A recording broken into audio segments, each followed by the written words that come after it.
Good evening, everyone.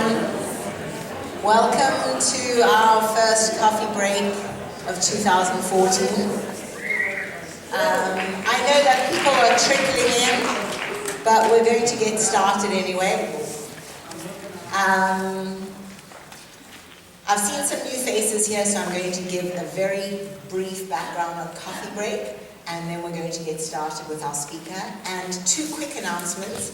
Elmara's 5th grade graduation are selling burritos. If anyone doesn't have lunch for their children tomorrow, there are plenty of burritos out there. And the other thing is, Scott would like everyone to have a copy of It's Coming Round, the little white sheet that has all the websites on it. So Cheryl's going to be passing those out. We're dropping now. Coffee Break is the Laguna Beach parent education arm of the PTA Council. We're funded mainly by our 4 school PTAs. We get a generous grant from School Power, for which we're very thankful. And then we are also supported by you, donations from parents.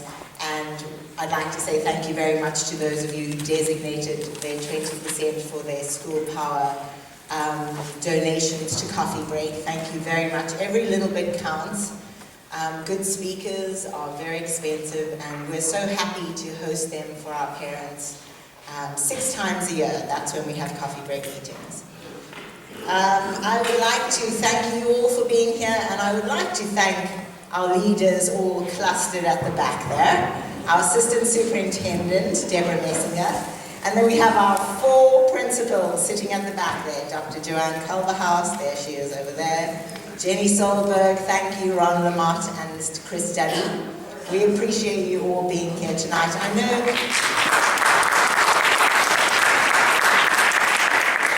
this is a very difficult time for some and an easier time for others. I've had lots of emails from parents saying that Wednesday mornings is inconvenient, and we have over the years tried to change the times. But Wednesday morning still seems to be the time where we get the biggest turnout.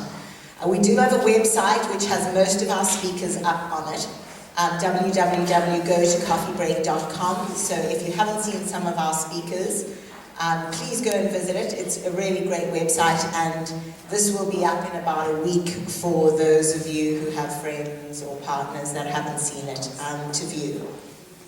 We also have a new resource page on our website. And if anyone would like to email me books, research, articles, we would love to have a resource page up on our Coffee Break website for parents to just go and peruse. We also recently formed the OC Consortium with TEDx and parent education groups from Pegasus, Harbour Day, and St. Margaret's to keep parents abreast of what other schools are doing. We all have very different models for our parent education. And this Friday, St. Margaret's is hosting Dr. Daniel Siegel from 9 to 10 a.m. He's brilliant. He's a professor of psychiatry at UCLA School of Medicine. He's very widely published, and he's going to be speaking on his book called The Whole Brain Child, Revolutionary Strategies to Nurture Your Child's Developing Mind. He's got many presentations up, and it should be good. Our next speaker, March the 19th, is Liz Jorgensen. She's a psychotherapist from the East Coast, and her presentation is called Delaying the Grey. It's all about developing good relationships with your crazy teenagers. And it is going to be at the Top of the World School. We are going to have our next two presentations, Top of the World and hopefully Elmara, because Aliso Creek is going through their refurbishment. Please give us your feedback. I know we've handed out some surveys. It's always good to get people's ideas for upcoming speakers, things you like, things that you didn't like. We would really appreciate it. And now on to this evening. Scott Burnett was referred to me by many different parents from different schools, and since I confirmed this evening, I have asked him many questions about apps and programs, etc. And I did struggle initially with this because I think that if you my parents gave me a long rein, and I think I was responsible because I felt like they had given me a long rein and I had to show them I was good. Anyway, I have 3 sons. The 17-year-old he seems to be making good decisions. It was the 13-year-old that I was most concerned about, and Scott gave me some great advice, and let me tell you, my husband and I have learned some incredible things about 12 to 14-year-olds in the last month. So I know he's full of great ideas. He's the owner of Integrity Computer Concepts, a Lake Forest firm specializing in online security. He considers himself a guru. I know he's a guru now when it comes to keeping kids safe online. He's got 4 tech-savvy kids of his own, and he regularly hosts presentations for schools, churches, school district, police departments, and PTA groups across Southern California. So please help me in welcoming Scott Burnett. Thank you.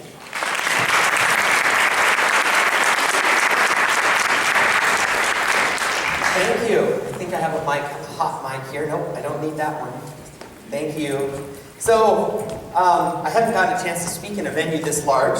This is really cool. Sometimes it's a PTA group, and you know how well attended those PTA groups are. Sometimes there's 10, 20, 30 on a good day. So this is great. I'm super excited that you guys are all here. I can't see any of you, just the lights. But that's okay. How many people first time here at Coffee Break? Wow. Maybe almost half, maybe not quite. My first visit to Coffee Break was last month. I came to check it out, knew that I was going to be speaking this month, and it was wonderful. I got a lot. The gentleman that spoke, what was his name? Anybody? Ayers, right? Yes. Fantastic. Anybody agree? Yes? It was great. Went home, told my wife all about it, took lots of notes, got lots of great advice about the way to raise kids. And so I hope that you leave tonight with the same attitude that I left Coffee Break last week. A little bit of housekeeping. First off, hopefully you have one of these and a pen. On the front of this, there's a big white space for you to write down your questions. If I stopped every time somebody had a question, we would be here until midnight. So as much as you want to go, oh, wait, that's me, hold on, I got a question perfect right there. I can't do it in a crowd this big. If you come to Lincoln Elementary tomorrow at 9 a.m. where there's 15 PTA people, I'll be happy to do that. But tonight, write your questions down here. In about an hour, my presentation is about an hour, we'll do a Q&A, 15 minutes or so of Q&A, and I'm not leaving until the last person leaves. So after the Q&A is done, you'll find me in the back, and I will be out there until everybody's gone, and I'll answer your questions as long as you want. If you get really bored tonight, and I can be boring at times, if I'm talking about teenagers and you have 7-year-olds, you're going to check out. That's fine, cool, open your phone, go to Facebook, that's great, no problem here. Just go to my Facebook page. That would be great. Give me a thumbs up. The link is at the bottom of this page. Now on the back here, there is a list of technologies we're going to discuss tonight. You don't have to write everything I say down because they're all written down for you on the back. I'm going to talk about these in order, so you'll sort of know where I am in the presentation. Most of these will come towards the end of the presentation when we actually get into the software. I'm going to tell you what I see in homes, I'm going to tell you what some of the dangers are, some of the apps to be aware of, and then a lot of these things are just going to be items that you can use to help protect your kids. Anybody here heard me speak before? A couple of you. How many times? 3. 3. She's crazy. She keeps coming back. Actually, the presentation changes all the time because technology changes. I will give this presentation again tomorrow morning. It'll be completely different. Technology is going to change overnight. It changes very, very quickly. And so there'll be some things that I gave to St. Margaret's parents last month that is brand new, that's not even relevant anymore. And then there's some new apps that I just put in the presentation this week that are brand new. So if you get an opportunity to come hear me speak again next year, it'll probably be completely different. Okay, there is a white card in the back. If you write down your name and email, I will send you this PowerPoint at the end of the night, and I will send you this form with all of these websites as links that you can just click on if you'd like some more information on how to keep your kids safe. Okay, my clicker. There it is. How many people have toddlers? Okay, elementary. Okay, junior high, about the same, and high school. All right, we got a pretty good mix of people here. This guy right here has 2 elementary school children and a wife, boy and a girl, typical. white picket fence family. They're sitting around the laptop. Junior's playing Minecraft, of course. Little sister's happy to watch Junior play Minecraft. Mom's thrilled because Dad's home watching Junior play Minecraft. And Dad's just off in his own little world. This isn't really typical technology family. It sort of looks like this. This is typical. This is what it looks like at my house. Now, this isn't my family. My family's not this nice. They're a little bit crazier than this. But if you have a family like this, when technology goes wrong and the 12-year-old has discovered the Google Images section on the family computer, and Mom's going, when are you getting home? The filter is not working, and he knows the password, and da-da-da-da-da. Hopefully tonight you'll be able to leave and avoid situations like this. Here's my 4 kids. This was taken just a few days ago at Disneyland. I've got a 3, 5, 7, and 9-year-old. They're all tech savvy. We love iPads and iPhones in our house. We've had Macs and PCs. And at Disneyland, I found that you can do a lot with an iPhone. You can, my 9-year-old is telling us how long the wait times are on the rides with an iTouch. I'm like, how are you getting on the internet on your iTouch? She goes, well, there's free Wi-Fi at that restaurant right there. I used another app to find out where the free Wi-Fi spots were. I said, this is crazy, she's 9 years old. We used the app on her iTouch to Instagram some pictures. We used another app to find out where they serve hot dogs.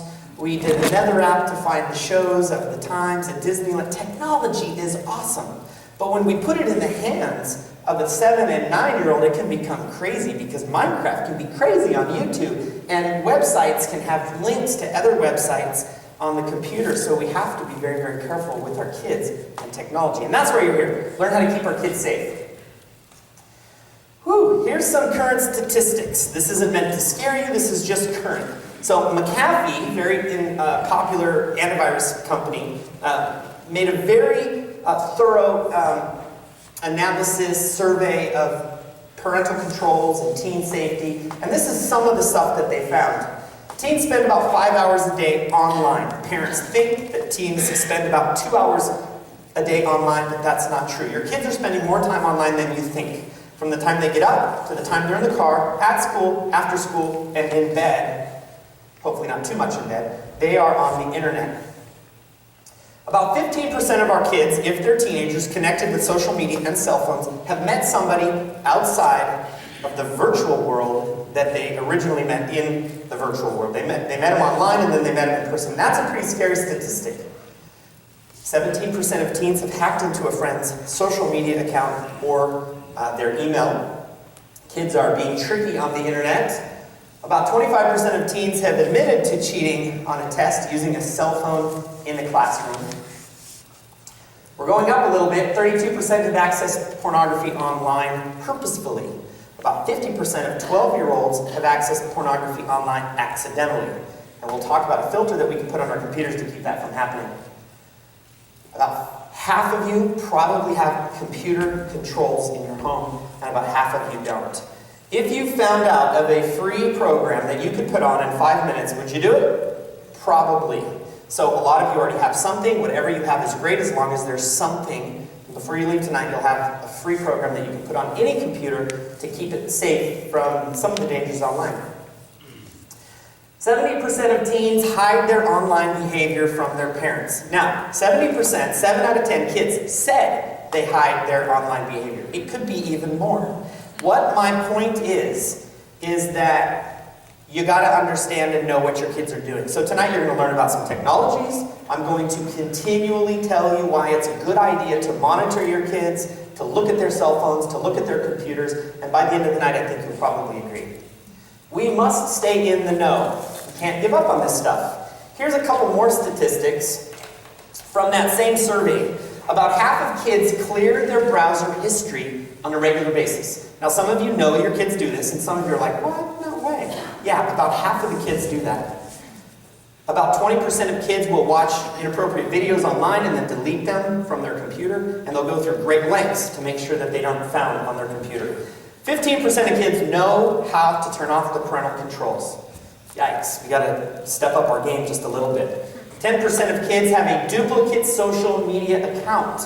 You know your kid's Instagram and your Facebook. 10%, not that many, but 1 out of 10 kids has two. One you know about and one that you don't. Females are a little bit more likely, according to the study, to manipulate and hide their online behaviors than boys. It's probably because they're online more. But if you think, well, boys access more pornography, they're visual, females are more auditory stimulation, boys are more visually stimulated, guess again. Girls, once they find some of the things online that are interesting to them, that are curious to them, they are just as likely to access those things than boys. All of these statistics are going up, every single one of them. The age that kids are getting cell phones is getting younger. The age that kids are accessing pornography accidentally and on purpose is getting younger, and the percentage is getting higher. And every time I give this presentation, I have to change these statistics. It's not going to be too long before our kids are getting these technologies in elementary school, early elementary school. Cell phones as young as 8, 9, 10 years old. Right now the average age is 10, 11, 12. Maybe around here it's in the 9 to 12, 13 age category. But schools are giving out iPads and parents are giving out iPhones earlier and earlier. All right, so what I get to do every day is go into homes and teach parents about technology. I'm a home IT tech support guy. My background is at Saddleback Church, where I was on the IT team. My wife is currently the youth ministry director, one of the youth ministry directors at Saddleback Church. So I've got a ministry, kids, youth, teen experience background and a technology background. So I just love helping parents learn about tech stuff and helping keep kids safe. So every day for about the past 8, 9 years, I get to go in homes all over Orange County and help parents with this stuff. And I see a lot of stuff. 3, 4 homes a day times 9 years is a lot of homes, a lot of experiences. Here's some of the things that I see on a reoccurring basis that I'd like to teach you about, warn you about. First off, we all know viruses and malware are a problem. You didn't come here to learn that you need a virus program on your computer. But on that handout, there is a link to a free virus program. If you have a PC, you've got to have a virus program. This is a free one. It's called AVG. There's also a free one in your handout called Malwarebytes. And if you own a Mac, there is a free program called Sophos for Macs. Macs can get viruses. They don't very often, it's very difficult, but as Macs get more popular, they will get more viruses. Right now, PCs are up here, Macs are down here, and a lot of PCs get infected way more than Macs. But these are free programs to keep your computers safe, your kids safe. Make sure you have something on your computer. If you have young kids, and I mean young like 4, 5, 6, 7, there's a program called KidZooey. KidZooey is a browser made for toddlers. I have it on my computers because I have toddlers. This is what it looks like, and it doesn't have the flash and the Java pop-ups. It doesn't have favorites and all that stuff. It's got big square buttons. It's got lots of funny videos, and everything about KidZooey is kid-safe. But once your kids hit about 9 years old, they're going to outgrow KidZooey. I had someone just today say, I've got a 5-year-old, they're online, they're going to websites that are sort of weird. I said, get them on KidZooey. It's like Safari or Internet Explorer or Mozilla Firefox. It's a browser for young people, and it's good for the Mac and the PC. It's also in your handout. So KidZooey is a good one. One of the things I see in homes is cyberbullying. These are one of the things that we have to be very careful about. About 5% of kids right now say, there has been a time when I didn't want to go to school because I was, cyberbullied or a victim of somebody who was really, really mean online and made me not want to go to school. About 75% of parents said, in this study, we have talked to our kids about what to do if they're cyberbullied. But if you ask kids, only about 20% of kids say, I know what to do if I am a victim of cyberbullying. If 75% of parents have talked to kids, but only 20% of kids know what to do, then there's a disconnect. We're doing something wrong. We can't just say it one time and walk away. We have to continue this conversation around the dinner table. What would you do if this happened, if this happened? Let's talk real quick about Rebecca Sedgwick. Rebecca Sedgwick was 12 years old. She jumped off a water tower last October 2013. She was cyberbullied by 2 12-year-old girls. The very, very sad thing about this is it completely could have been avoided had mom been watching her social media accounts. What 12-year-old has a completely private Facebook account and is using Kik and Snapchat with other 12-year-old girls? Now, this cyberbullying took place over the course of a year. Rebecca was 12 years old, which means she was using social networking at 11, which is a little bit on the young side, with no parental supervision at all. These are the two girls that bullied her. They did it for a year. Mom went to the school administration. Mom went to the police. Mom took Rebecca out of the school. But online stuff doesn't stop when the child is removed from the situation, because it's not interpersonal, it's online. If mom was watching the accounts, maybe something could have been done. These two girls used apps called Ask.fm, which we do not like, and Kick, which we do not like. Both can be used, they both can't be used for good. Ask.fm is completely terrible. Kick could be used for good, but it's not good. It can be used for a lot of bad stuff, a lot of online predators, a lot of pedophiles can contact your kids using this program, Kick. So if your kids say, hey, it's okay, Mom and Dad, I'm only using it to talk to one of my friends, that's okay, you're only using it to talk to one of your friends, but the door has been opened to this great big world of online dangers, and we don't want to open that door. These two girls used this app to bully Rebecca, and Rebecca jumped off a water tower. One of the things they said on Facebook was, I hope you jump off a bridge and die. And she did. She found a big tall place, a water tower, and jumped off. You have to keep an eye on what your kids are doing online. If it's not to keep them from being bullied, okay, it's to keep them from bullying other kids, because kids can be mean. I have 4 kids. My 9-year-old is a follower. She will be bullied. She's a follower. She's a people pleaser. My 3-year-old, my 5-year-old is a bully. And you got to watch your kids so that my kids don't bully your kids. Ask.fm, this is the only graphic I could find to describe Ask.fm. Ask.fm is all about anonymous insults, cyberbullying, name-calling, harassments, mean words. If you see Ask.fm on any phone, app, iPad, you got to get it off. It's one of the worst. There used to be one called FormSpring. FormSpring morphed into Ask.fm. We don't like this. Completely anonymous. So here's a couple of things for cyberbullying. You need to ask the tough questions. What if? What would you do if your friend was bullied? What would you do if someone said mean things to you online? Who would you tell? And have these questions. What if questions are a little bit non-threatening. It's not, has your friend cyberbullied you? Have you done this? Have you done that? But what if? Let's just pretend. What would you do if? Those are much less threatening questions, and they're much more likely to engage you in this cyberbully conversation. Keep the laptop and the cell phone out of the bedroom for as long as possible. This stuff doesn't happen when they're sitting in the living room. You can see what they're doing, you can see what their expressions are, you can see their body language. It happens when they're in their bedroom and the door's shut, and so the longer you can keep the cell phone and the computer out of the bedroom, the less likely your child is to be a bully or be bullied online. Look for the signs of bullying: depression, excessive sleeping, headaches, stomach aches. Those are all signs of being bullied both in person and online. Remove apps that are commonly used for bullying. We just talked about 2, Ask.fm and Kick. We'll talk about a few more in a minute. And then look at your kids' texts. You have to look at their texts. Monitor their apps. If you've given your 14-year-old or 12 or 13-year-old a phone and it is theirs and follows them from bed to bathroom to, you guys know what I'm talking about, to kitchen table to school, you have to figure out a time when you have access to that phone so you can see what apps that they're using. Because they're using the cell phones more and more and more, the computers less and less. These cell phones fit in their pockets, and they get this it's mine mentality, and it's very difficult to take these devices away from them. If we give them the devices with the mentality of it's my cell phone and I'm letting you use it, it's much easier to take it from them.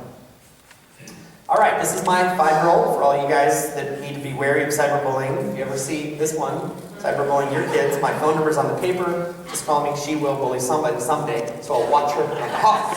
You probably have one too that's a little bit more aggressive than the others. This is Easter. Who has a face like that at Easter? All right, this is Joe.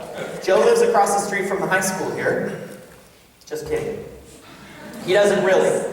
Joe is what we typically think of as an online predator, maybe a pedophile. This is Billy. Okay, Billy graduated last year from the high school. He lives a few blocks down. He doesn't have a job. He's not going to college. He's got lots of time on his hands. And he's really good on the computer. Both of these guys are predators to your young children.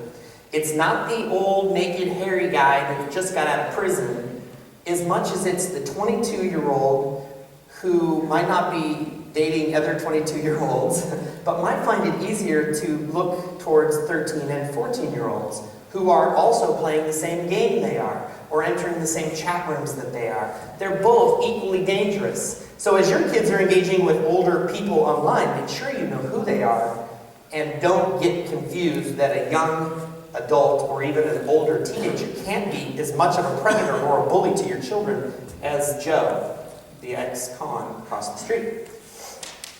The secrecy to online predators is, the dangerous part is secrecy. It's their greatest weapon. They want to keep the kids in the bedroom. They'll ask the kids, where's your computer? If the kids say it's in the bedroom, woohoo, got a victim right here, let's go. If your kids say, well, it's in the kitchen right next to where my mom cooks, bye-bye, see you later, don't want to have anything to do with you. So teach your kids to answer the questions the right way. Communication is our greatest defense as parents. We constantly have to be communicating with our kids. Who are you talking to? What are you doing? What apps are you using? The two questions that online predators will ask your children is, where is your computer and are you alone? And the answer to these two questions is, my computer's in the kitchen and no, I'm not alone. All the time, no matter what. Doesn't matter where you are or who you're with, those are the answers you will give online to anybody who asks. It's in a public place in my house and there's a lot of people around. That guy's going to move on, that lady's going to move on, they're going to go find somebody else. All right, sexting. This is something that we're seeing more and more of. Sexting is simply sending inappropriate images, videos, or just verbal communication through something like a cell phone. Some of the apps that kids are using are Poke, Snapchat. We've all heard of Snapchat. Snapchat, where we take a picture, we send it to somebody, and poof, it magically disappears in 30 seconds. It's not true. You can save all of those pictures. We all know how to do screenshots on our phones. So the false pretense that I can send something naughty and it's going to go away is just not realistic. The one on the left is new. It's called Wickr. And the whole thing about Wickr, if you go to their website, the big words on the top of the website, it says, the internet is forever. Your communication should not be. And it's all about everything is encrypted, it's secret, we keep no record of it for the police or anybody else. Everything is wiped instantly. You can say, do, send anything you want with anybody you want, and it's completely private. These apps are not for our young teenagers. Heaven forbid our 9, 10, 11-year-olds get them. Maybe if you're 16 or 17 and you're really, really savvy and you know what you're doing and your parents are hawks, you can use, forget I said that. We don't want to use these apps at all. There's nothing good about apps like these. You all know one of the very big dangers of the internet is pornography. It's been around forever. As soon as Alexander Graham Bell invented the telephone, somebody probably used it for phone sex. As soon as the first book was published, somebody probably invented a magazine or a book that had naked pictures in it. As soon as the internet came around, somebody figured out a way to use it for pornography. About 1 in 9 websites are pornographic. The #1 search term on Google is sex, by a long shot, and it's been that way since day one. If your kids use a computer, and I'm assuming that they all do, they won't in 5 years, it'll be all iPhones and iPads and tablets, but they probably are now to do homework. You've got to have a filter on them. We're going to talk about one. It's on the handout. It's called K9, letter K, number 9, sort of like the dog, but K9. It's free, it's easy to put on, and you've got to have it on every computer in your house. It's a great, great program if you install it right. And we'd be more than happy to help you install it, but you could do all this stuff yourself.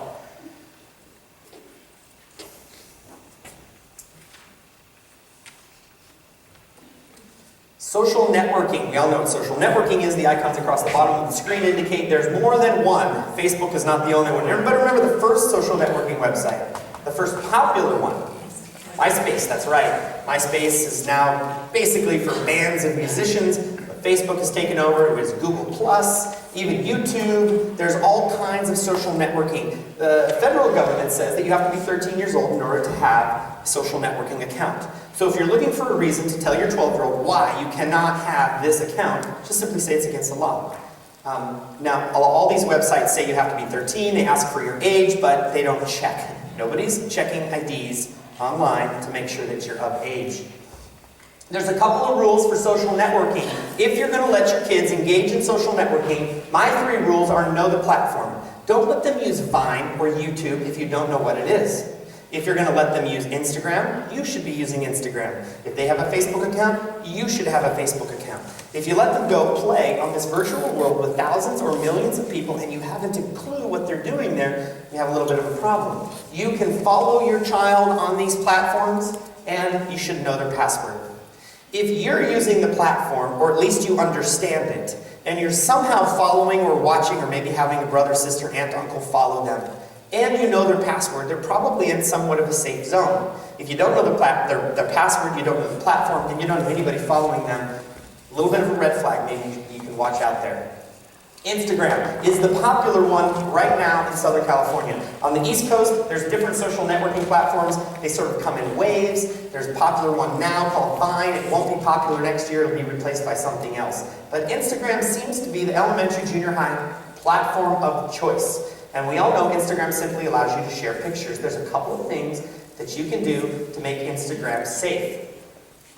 You should turn off public sharing. By default, Instagram allows you to share all your pictures with everybody on the planet. We should say, only share my Instagram stuff with my friends, not with everybody in the whole wide world. You can turn off GPS tagging. This is when you take a picture on your phone, post it to Instagram, and that picture basically has the GPS stamp on the back of it, telling everybody exactly where my child is when this picture was taken. Your phone, their phone, has a setting to not allow phone tagging, GPS tagging, on Instagram, and we should turn that feature off. You should talk about what they're posting. You know, 1 million selfies. What do they call that? Duck lips? With the little pouty lips and the little tilty head. And there's like a gajillion of them. They are trying to get the likes. They need the pat on the back. It's encouragement. It's confirmation. You are pretty. You are good. If they're getting that from home a lot, and dad is really, really engaged in patting them on the back and telling them how beautiful they are all the time, they might not need to go out and do that so much online. But that's really what it's about. Who can get the most likes? Who can get the most self-gratification, self-pat on the back? Every time I post something, it's going to get a little bit more risque because I'm learning that those photos get me more likes. There's even websites that will like your stuff and they don't even know who you are. So kids are in these little competitions and they're learning the shorter my skirt, the tiltier my head, the risque my picture, the more likes I get, and it just sort of gets into this little cycle. So if you're watching them, you can sort of see this. You should follow their Instagram feed or have someone close to you who will for you.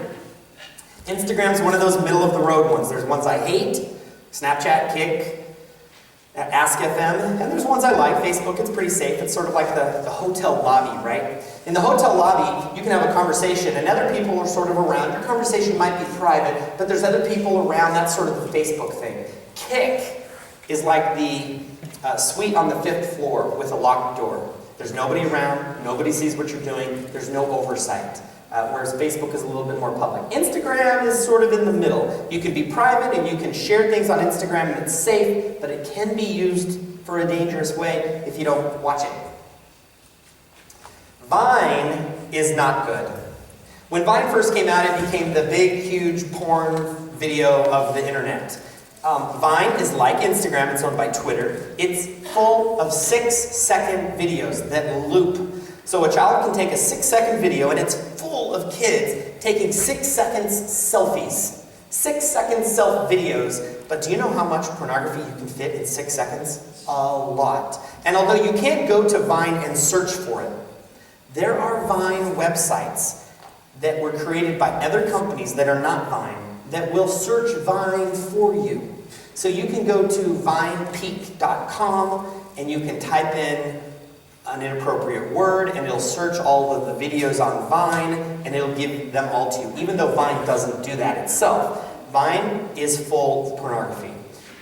You've probably seen it on your kids' phones because it's just come up in the last six months, and it's pretty fun, and it has allowed our kids to be pretty creative with videos, but be careful because there's a lot of pornography on Vine.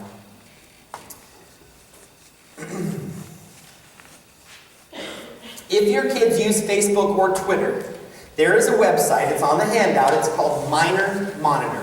And what Minor Monitor does is it babysits your kids for you. Now, this isn't permission for you to go find some electronic babysitter.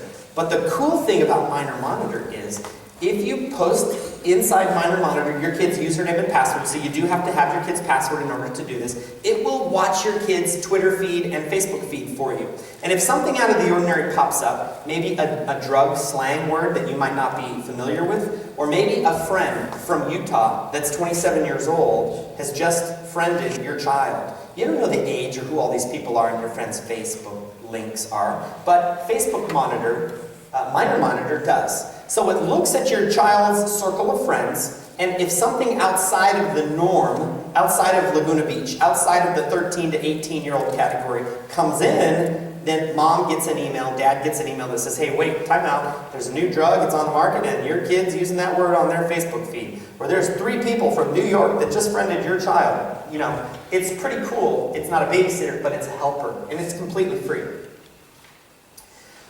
As parents, we are the first group of people that has to worry about this thing called a digital footprint. Now, my child's digital footprint started as soon as my 3-year-old popped out of the womb. Boom! Snapped a picture, posted it on my Facebook, tagged him. Oh my gosh, this is great. That's how early the digital footprint starts.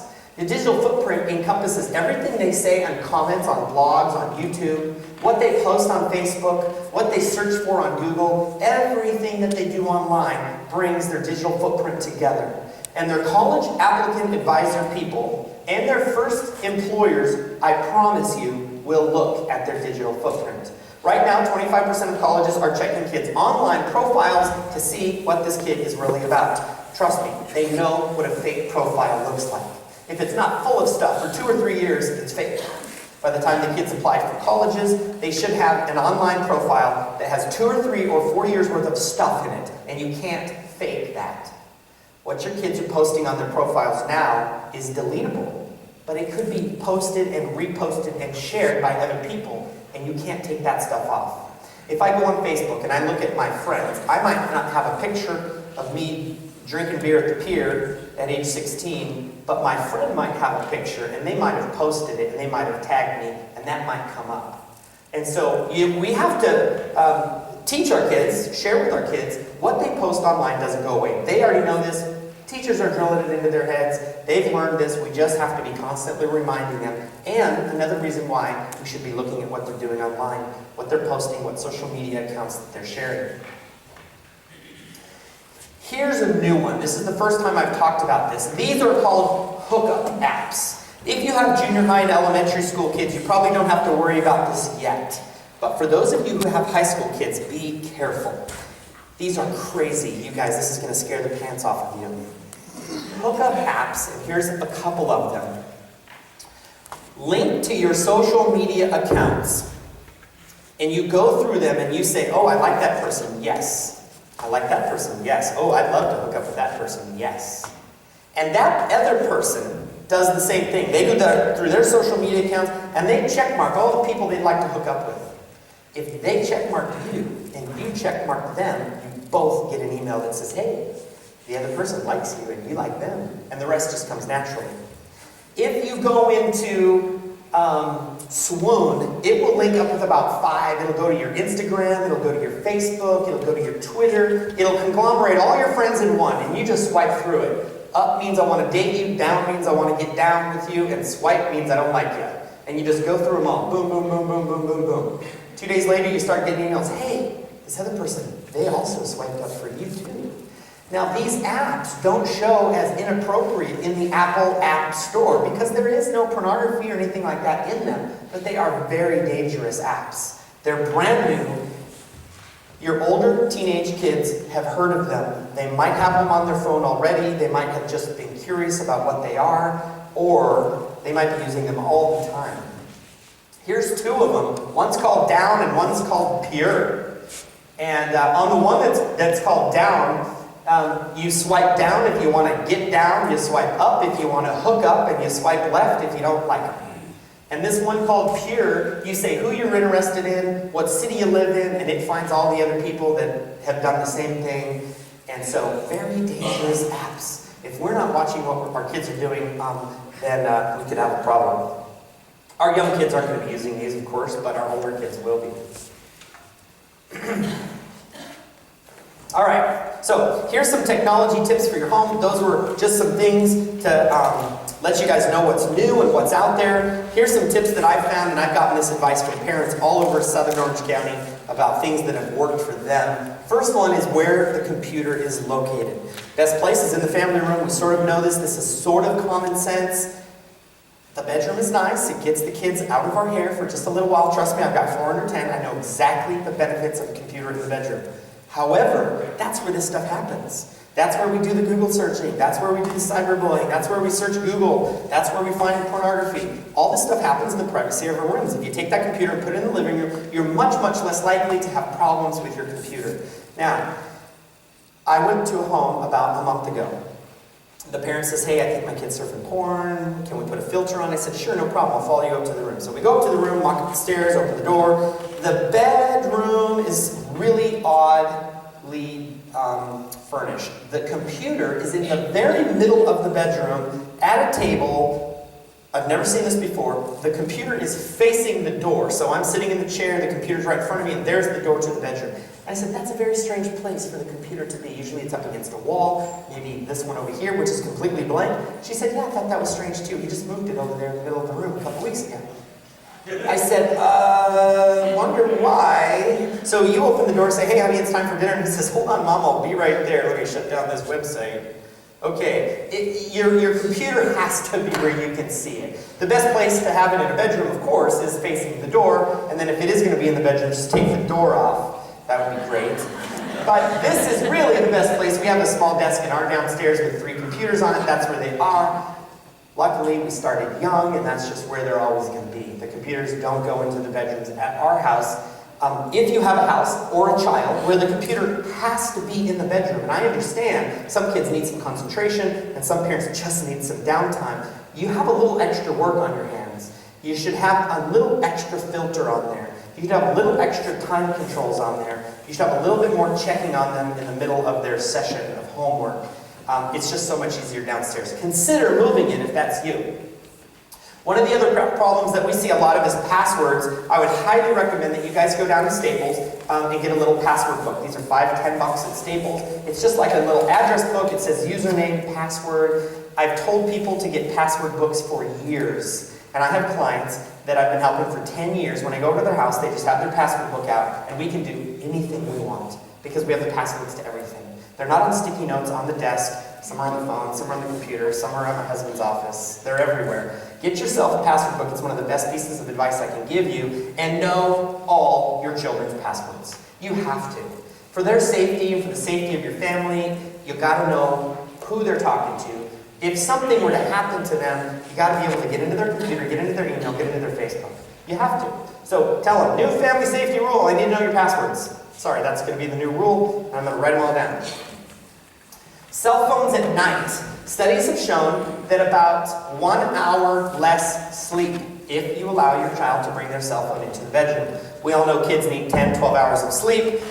In Laguna Beach, they only need 6 or 8 hours of sleep. That's just the life that we lead. It's very busy here. If you let the phone go in the bedroom, they're gonna lose 1 hour. Now, I'm 42 years old. My phone sits on my nightstand next to my bed. Not a good example for my kids, but I'm an adult. That's where it goes. I'm halfway asleep and my phone goes ding ding. I have to look at it. Someone might have just liked the picture that I posted before I went to bed. If I have to turn my phone on and look at it, how much more does my 9-year-old have to look at her iTouch when it goes ding ding? They don't have the self-control to say, I'm not going to do that. I'm going to wait till the morning. And they're going to wake up, they're going to turn on the phone, their brain's going to go from half asleep to wide awake, and it's going to happen over and over and over. Do whatever you can to get that phone out of the bedroom. Now there's a great device called the Zip Mini. This is made by a company in Irvine called the Joy Factory.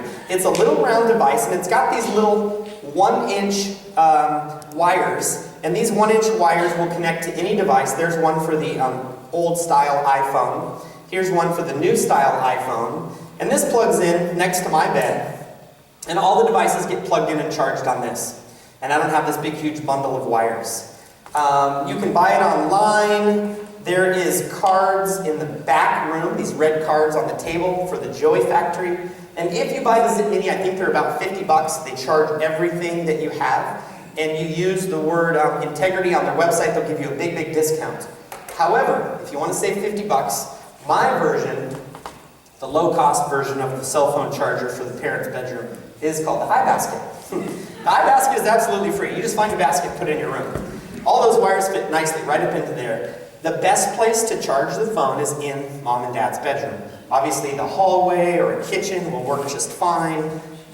Try to get it out of the bedroom. Now, when you say, okay, young one, 12-year-old or 10-year-old or 16-year-old, it's time to take the phone out of the room, and the argument is going to be what? What's the first argument?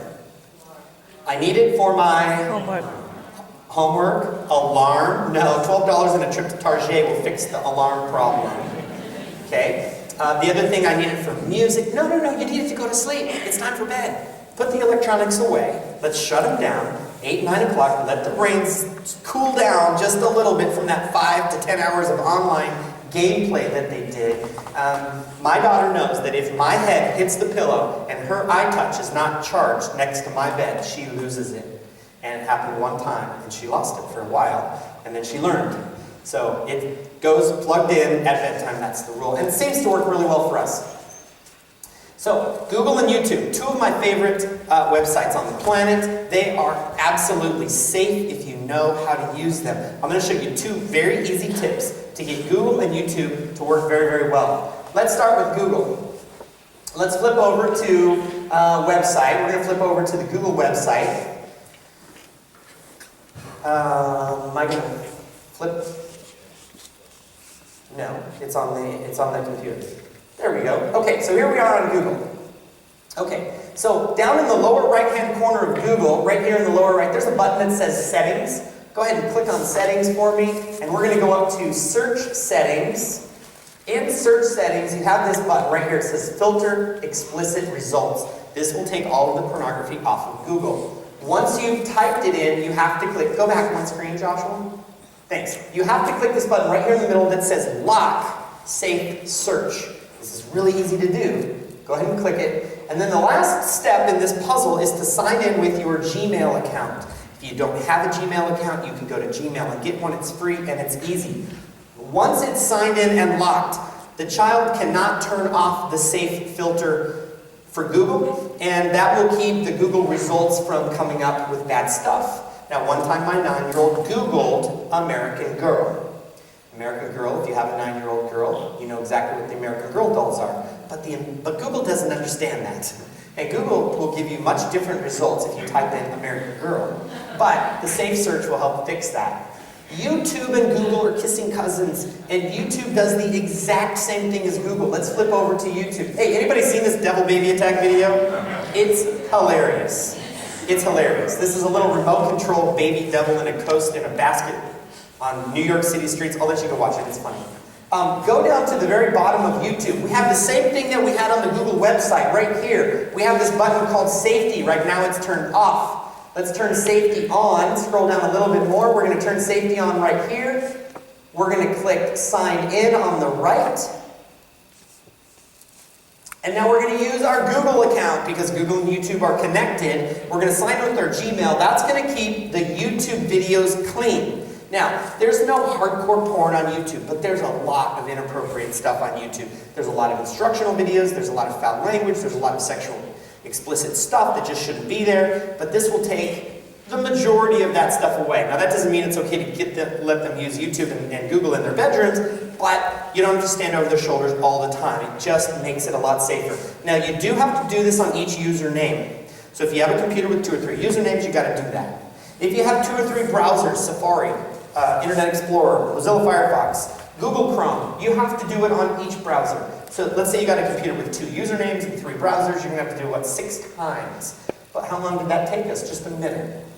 And it's free, and it'll keep your computer a heck of a lot safer. Let's jump up there to the Minor Monitor website, Josh. So this is the Minor Monitor website I was talking about earlier. You just sign in, it's free. You type in your child's username and password, and then it gives you alerts based on inappropriate stuff that might occur on their Twitter or their Facebook feed.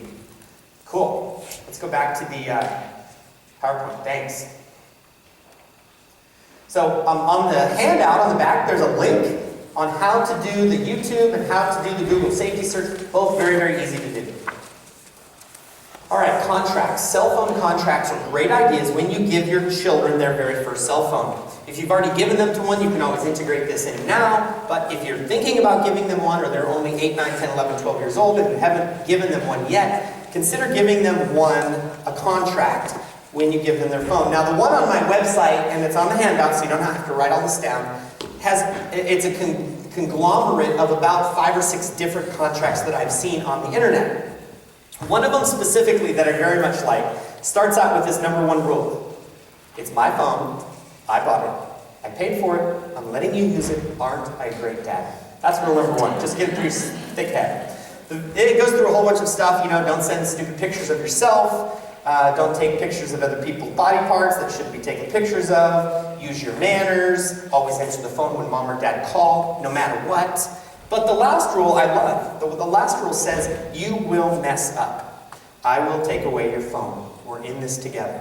It's a great contract. It sets the baseline, it sets the foundation for good cell phone rules, and then you don't have to go back and give them the rules one by one as they mess up. 18 mess ups later, they have all the rules. This sort of outlines it all.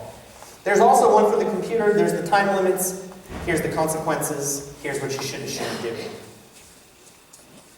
Okay, last section of the presentation, we're going to talk a little bit about software. I'm going to go through this pretty quick. There's a lot of it.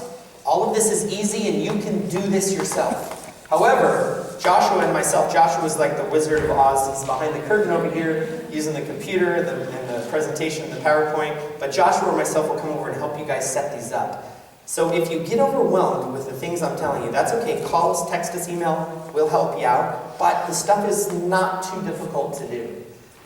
Here's a couple. They're homework helpers. What they do is they take a certain amount of time and they block web surfing and social media accounts on that computer. There's one for the Mac, there's one for the PC. Mom and dad can say an hour and 15 minutes, go. And they can't do anything on the internet. They can't open Facebook up. They can't do this, they can't do that, they can just do their homework.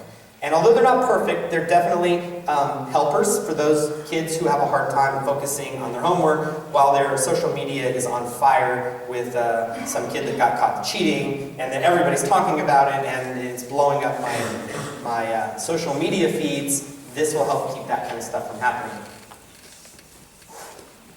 K9 is one that I mentioned earlier. K9 is a free internet filter program for the Mac and the PC. Anybody using K9 in here? Couple people, 5, 6 people. If you install K9 and leave it set up with its default settings, it's going to drive your family crazy. By default, it blocks cigarettes. Our kids aren't going to learn to smoke on the internet. They're not going to buy a 6-pack of beer on the internet either, so don't bother blocking alcohol. The more stuff you block with K9, the worse it's going to be. We've all had internet filters that are too restrictive. We probably ended up taking them off the computer, or Junior figured out a way to remove it, and Dad was so happy that he didn't put it back on. K9 isn't like that. If you stick it on the computer and then drop the level to the ground, all the way down, you might think, oh, I need to block gambling, and I need to block violence, I need to block airsoft guns, and I need to block tobacco and alcohol, and I need to block bikinis, because heaven forbid, we live in Laguna, we don't want to see bikinis on the internet. Don't block that stuff. Everybody's going to learn to hate the computer, hate the filter, they'll figure out a way to go around it. You don't want the filter to even be known. You want it to be invisible. So when you install it, you can lower the settings all the way down. There's about 6 or 7 categories to block out of the 50, and it'll be very obvious which ones to block. If you already have something on your computer like X3 or Safe Eyes or NetNanny, that's fantastic. Don't take them off. Those are great programs. K9 I like because it's free, so you can put it on as many computers as you want. You don't have to pay for it at all. Now here's a program that some of you are not going to need right now, but you will thank me later.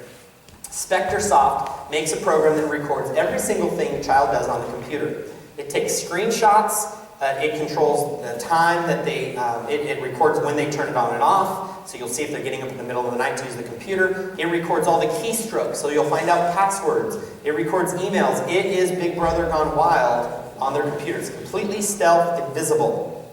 Now, most people don't need this to see what their kids are doing because they sort of know what their kids are doing. But for some people, this program has been an absolute lifesaver. It has helped them figure out why their child is acting out or going down this road or hanging out with this group. It's helped them figure out what kids are influencing them in ways that we don't want them to be influenced. I can't see what's going on last week when you put it on today. So I get a call every week that says, hey, something's going on, I need to find out what my kids are doing. Can we put SpectreSoft on and see what they did last week? No, you can't do that. Put it on now, and then put that program in your back pocket for later. It's only $99 for the program. Stick it on the computer and then just sort of forget it's there. And if you ever need it, you'll have it, and you can see anything that happened, any keystrokes that happened, any cyberbullying or cheating or when they try to log into their friend's Facebook account. You'll see all of that because it takes screenshots of everything. It's for kids, remember, not husbands. I mean, you could do that, but you don't want to do that, it's for kids. Some of you guys might have already had it on your computers. Not really. Now, one of the great things, I'm going to flip the source over here, about the iOS device is the ability to take it anywhere we want. The iPad, iPhone are great devices. However, I'm just going to pull my iPad right up here on the screen so y'all can see it. So the iPhone and iPad have safety filters built into them. They're called restrictions, and it's found in the settings screen, and it's really, really easy to put on. I'm going to demo exactly how to do it. So here we are on the main screen of my iPad. I'm just going to go into settings. You've all seen this before. I'm going to go into the general, and then I'm going to scroll down just a little bit. And right in the middle, I have this thing called restrictions. And I'm going to go ahead and go to restrictions. The first time I go to restrictions, I have to type in a password. So I'm going to click enable restrictions. I'm going to give it a password, 0000. Don't use that one, it's a dumb one. 0000. Okay, so now I've enabled restrictions on my iPad. I can do all kinds of great things, like remove Safari. I can go down to where the apps are, and I can say I would like only apps for 12 and over. Now, Apple has an app rating system. I will tell you the first thing about the Apple app rating system is that it's terrible and it doesn't work very well, but it's better than nothing. If an app developer puts something with sexual content in their app, it will be in the 17 category. So we should absolutely put 12 plus on our apps, on our phones. If we have younger children, you can even choose to put something like 9. But stay out of the 17 category, because 17 and over is basically all apps. And there are a lot of apps. If we're trying to keep our kids off of Safari, we don't want them downloading Google Chrome. Well, putting the filter on 12 plus on the iPhone or the iPad or the iTouch will keep them from downloading third-party browsers. So we can turn off Safari, okay, and then we can keep them from downloading other browsers. I'm going to talk about a browser for the iPad in just a second. So I'm going to go back to restrictions. So a couple of things that I do on my devices is, first thing I do is I take off Safari. Safari cannot be filtered on an Apple device. It can on a computer, but it can't on an Apple device. So our solution is to replace Safari with a filtered browser. Now the one that we use for the iPad is called MetaCert. So I'm going to open up my main screen here, and I'm going to go to MetaCert. It's this purple one on the left-hand side. So MetaCert is a browser that's very much like Safari, except if I go to an inappropriate website, please work, then it's going to say site blocked, because that's an inappropriate website. So MetaCert is a filtered browser. It's a replacement for Safari. So in the settings of our iPad, in the restrictions section, we're going to turn off Safari, and then we're going to install MetaCert from the App Store. The other thing I'm going to do, especially if I have young kids, is I'm going to turn off this thing called in-app purchases. Now, who knows what an in-app purchase is? Yes, you guys with your hands raised learned the hard way. How much was your bill? $500. Do I hear 6? Do I hear 6? $600, $650 going once, $500. You're the winner! She had a toddler who downloaded a free game. And in the middle of that game, it said, would you like to buy some bonus points? How about some orange cookies? Or if you'd like to make your icy rainbow, it's going to cost you 99 cents every time you do it. And she put in her password one time, because she didn't quite understand what an in-app purchase was, and then it unlocked, and the toddler or in your case, the 6-year-old, whatever for, just went boom, boom, boom, boom, boom. And $500 later, Apple sends you the bill. Well, that's called an in-app purchase. And so if you have young ones, you have this set up now, don't you? Yes, she does. Because they told her on the phone when she called up to get her refund. They said, let me teach you about a trick. So we want to turn off in-app purchases. We want to change the app system to 12 plus. We want to turn off Safari. Those are the 3 things to do on all of your Apple devices. But you can also say, I don't want any movies to be shown over PG-13.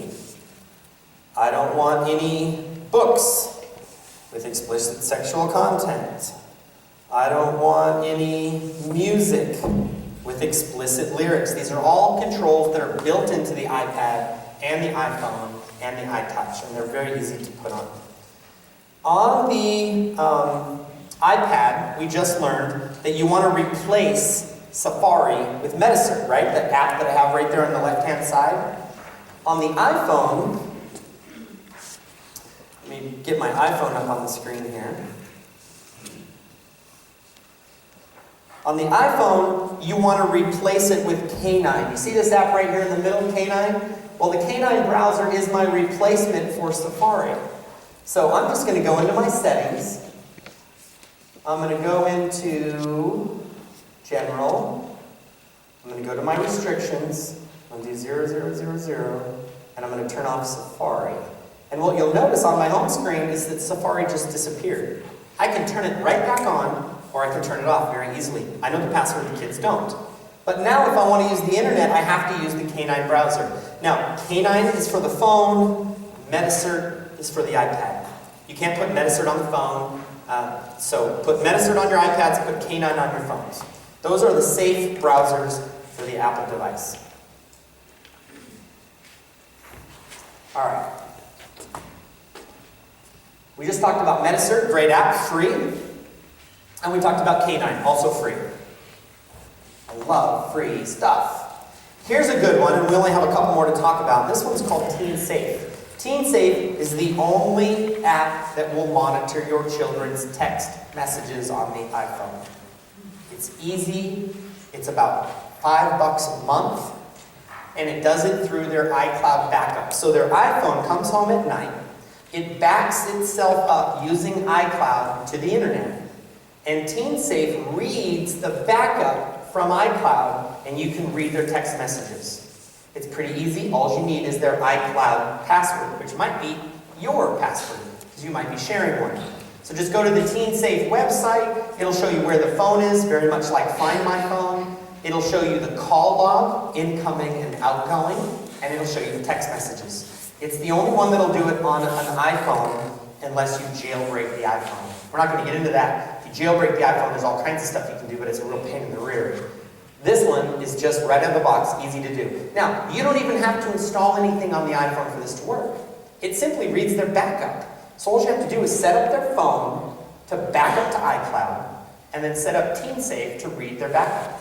If you know their iCloud password, it's really easy to set up. This is one of my favorite apps. It's called Life 360. I'm going to go back to my phone one more time.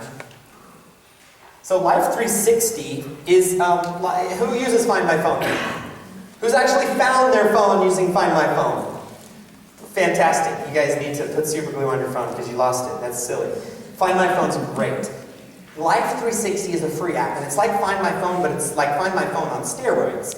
Now, if all of your kids are using different Apple IDs, to find them all, you got to sign in with different Apple IDs, and it's sort of a pain in the butt. And Find My Phone only tells you where the phone is at that moment. Life 360 tells you where they were at 7 this morning and 3 o'clock yesterday. And it tells you all your kids on the same page. So I'm going to open up Life 360 on my phone. And we're going to go see where my wife is right now. I love this app. This is great. So here's the Burnett family on Find My Phone. You can see I'm down here in Newport Beach. I'm sorry, in Laguna Beach. And here's my wife way up here in Corona. I'm going to click on her, and it shows me. There she is, and my daughter's there as well, and I can sort of zoom in. Now I'm going to click on my wife, and I'm going to click on this little button down here at the bottom with the little squiggly line. And then I'm going to go to yesterday, and I'm just going to sort of scroll through here. How about today? I'm just going to scroll through here and look at these little dots on the screen. It tells me exactly where she was. It's free, and you can see them all on the same screen. Now, don't think I'm spying on my wife. I love my wife to death. I want to know exactly where she is. She wants to know exactly where I am.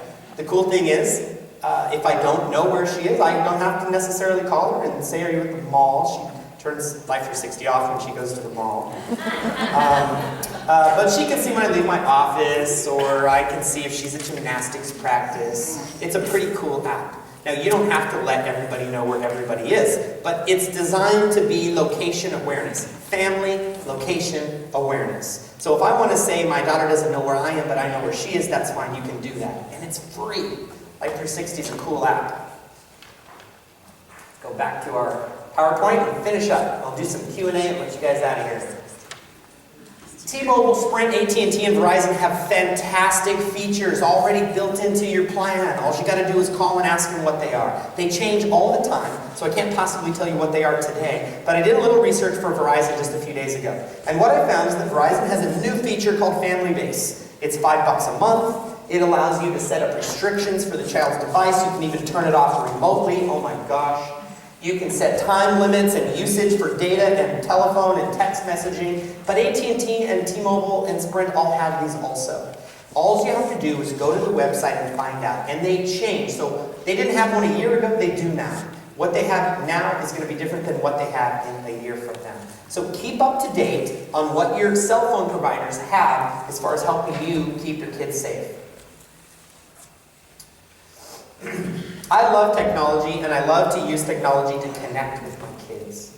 You can use the iPad for FaceTime. You can Facebook with your 16-year-old if you have a talking relationship. I heard some parents, getting a 16-year-old to have a conversation is absolutely difficult. I don't know this yet. I don't have a 9-year-old, but you can do all kinds of things with technology. You can actually play games with kids using their Xbox rather than sending them to the garage, which is what I do. But use technology. Embrace technology. Keep up with technology, because your kids are ahead of us.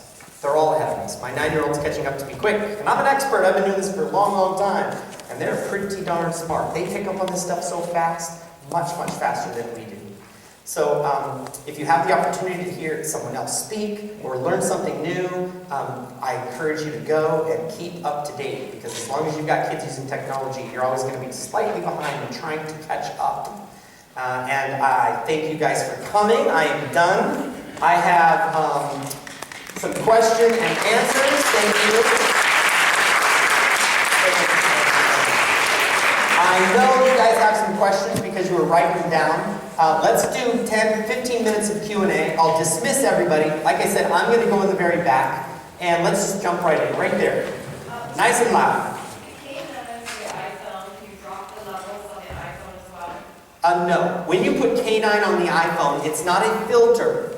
It's a replacement. So you remove Safari, you install K9. K9 is just on or off. That's all it is. There's no up and down levels, which makes it really, really easy. On the computer, K9 has filtering levels. Next question, right here. All these free apps. Yeah. They have paid versions. So K9 has a free version and a paid version. The paid version does all kinds of crazy stuff that we don't need it to do. Free version is sufficient. Some of them have paid versions for businesses, corporations, and free versions for home use. They're not installing adware. Not the ones that I've recommended. None of them. None of the ones I've recommended have adware. Thanks. Good question.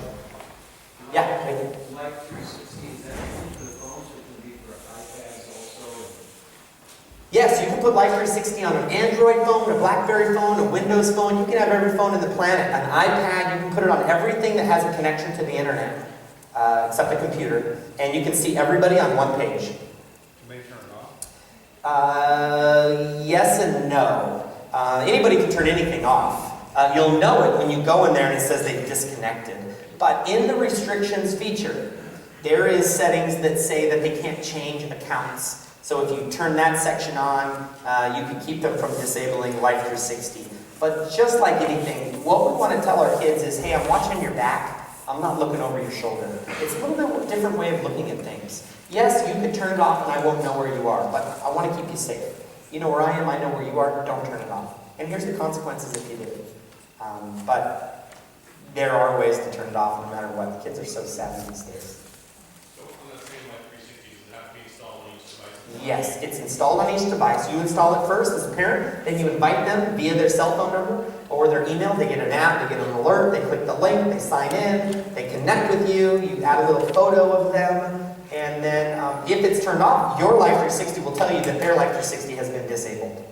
And unfortunately, I don't think there's a true way to actually lock it within the app.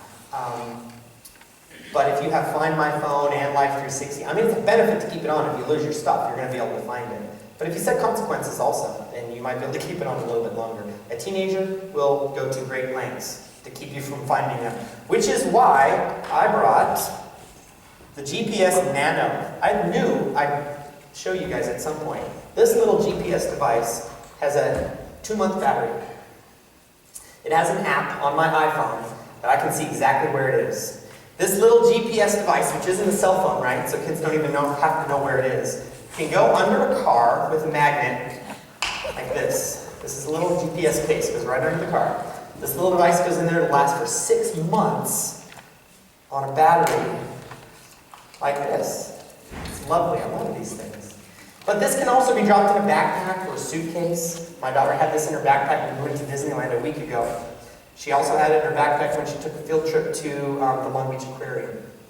Just for kicks. I could find her if I wanted to. Of course, if her backpack left her, it would be unfortunate. But you could put this in the kid's suitcase on an overseas trip or a trip to grandma's. I mean, you can do anything you want with it.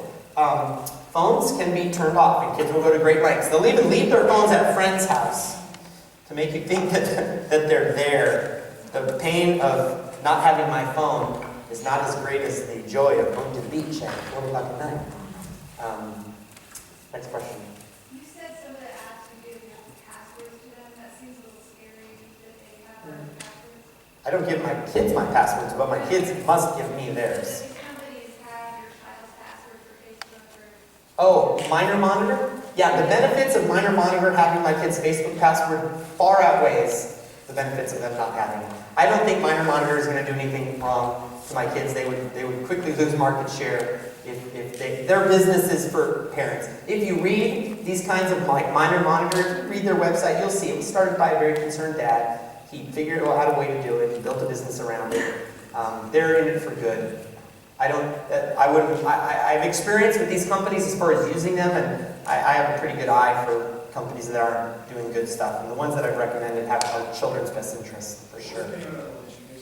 Oh, that's called the Spark Nano. I'll have it at the table afterwards.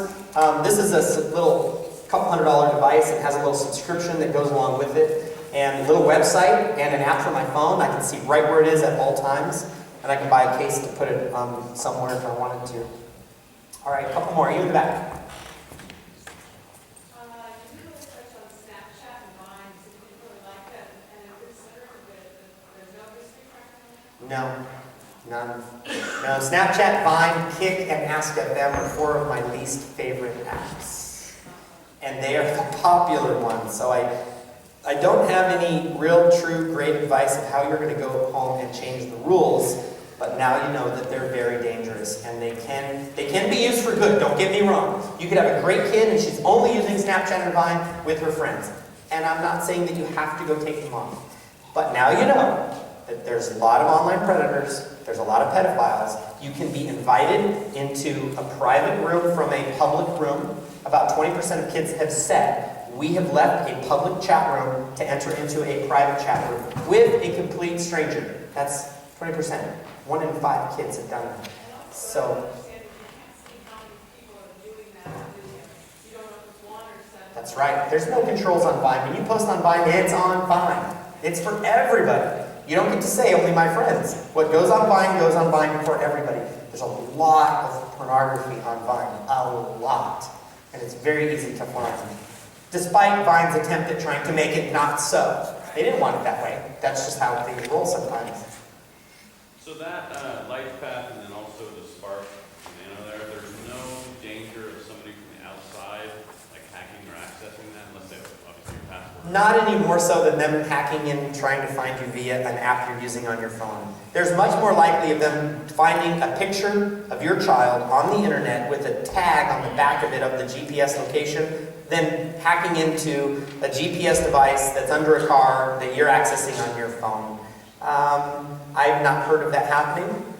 The Spark Nano is made by a company called Brickhouse Security. And this is their job. And the Spark Nano is really cool. It goes to a satellite for GPS location, right? And then it goes also to a cell phone tower to tell you where it is. So it actually has two communication devices. It's very high tech. Police departments use these Spark Nanos. It's the same ones. The police officers will go put it in a bad guy's car and figure out where they are. Same one. Oh yeah, we have some for rent if you don't want to buy it and set it up yourself. We have some. If you have a sneaky teenager, call us up and we'll help you with that sneaky teenager. One time I was putting one of these Spark Nanos on the bottom of a car here in Laguna Beach, up Wickr Canyon. And it was like 5 in the morning, 6 in the morning. Aaron told me exactly where the car was. And I went and I stuck it under the car and I'm underneath the back of the car and the car started up. And my feet were sticking out of the back of the car and I said, this is crazy. Apparently Junior decided to get up at 5 o'clock in the morning, 6 o'clock in the morning, which he never does. She said he sleeps till 11 every single day. It's the nighttime I'm worried about. So we're very careful about how we put those on cars now. I'll give it to you. You put it on the car. I'm not putting them on anybody's car anymore. I'll give you the zip ties and the magnet here and go into your town home on yourself. 2 more and then we're going to wrap it up and I will answer the rest of the questions outside. Blue shirt in the back. If you're erasing their text, there's no way for it to be monitoring it back to the iPad. Which one? If they're erasing their text. You are correct. If the child erases their text messages before they get home at night and the phone backs up to iCloud, you will not see those erased text messages. Correct, you are. But what you will see are the ones they forgot to erase. And what you will see is the ones that are erased. What I mean is, you know they were texting with Judy and Judy's texts are not there, we have a little red flag. So it will help despite the fact that you won't always see everything. We're right in front of her. One more. Can you talk a little bit about Xbox Live and Xbox? I know there's a lot of controls to put on it, but Yeah, Xbox Live is online gameplay, and probably one of the scary things that you could do is give a young teenager access to Xbox Live, put them in their bedroom, put headphones on them, and shut the door for 10 hours. That's probably one of the worst things you can do. Take the headphones off, listen to the conversation, and limit the play to an hour. And that's probably one of the, only ways you can control it. Now, these game devices are coming now with built-in browsers. So you can put internet filters on the computers, you can remove Safari from the iPhone, you can do all this stuff and then forget that you've got a Wii in the garage that has a browser. Now I'll tell you what, it's not fun surfing on Wii. The little point arrow thing, it's not fun. But, okay, 14-year-old boy, teenager with some time on his hands, he doesn't care how long it takes him to type in. Doesn't matter. Take me an hour, I'll still type it in. So, don't forget about the Xboxes, the PlayStations, the Wiis. You do have the ability to turn off the browser in those new devices. The older ones don't have that, the newer ones do. When you tell your kid, hey, I got you a brand new Xbox 360, he will not complain, and you'll be able to take out the browser because it's removable in the new versions. if there's a router level, those are like 3D and OpenDNS. Yes. I actually have a slide for OpenDNS. I chose not to put it in there tonight because it's pretty long, but OpenDNS, it is on the back of the handout. You'll see it, and I'll just explain it since the question came up. OpenDNS is a filter on the router level, so you can change your your Extreme, your Airport Extreme, or your Linksys, or your Netgear, or your D-Link router. That's the little thing with the antennas that gives you Wi-Fi. You can change a setting on that device, and then everything that connects to it will be filtered.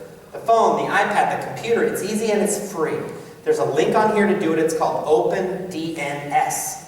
So when your child brings a friend over, and the friend connects to your Wi-Fi, their device is filtered also. Because you're filtering it at the router level. Now that's what the school does. They filter the internet on the router level, so everything that connects at the school is filtered on one device. And that's free. It's called OpenDNS. It's one of those things you'd have a tech guy set up most of the time, but if you have a lot of devices in your house, it doesn't mean don't put K9 on. Still, put K9 on. Love you to have 2 filters. K9 controls the device when it goes to Starbucks. OpenDNS controls the device when it's in your house, along with all the other devices. So, great question. Hey, I'm done. I want to let you guys out, be respectful of your time. Joshua, thank you very much for doing the computer over here. We will both be outside to answer all the questions for as long as you want. And thank you very much to Cindy for inviting us and for coming, and I'm going to let Cindy wrap it up. Thank you, Scott, very much for being here. Yeah, you're welcome. I will, speaking from experience, I will just say that, speaking from experience very quickly, some of these, honestly, I have seen the difference between my 13-year-old being safe and being in a situation that I would never have wanted him to be in. I also want to thank Peter Roche at the back there. Thank you, Peter, Thanks, Peter, for being here this evening. And thank you all for coming. See you next month. Thank you, guys.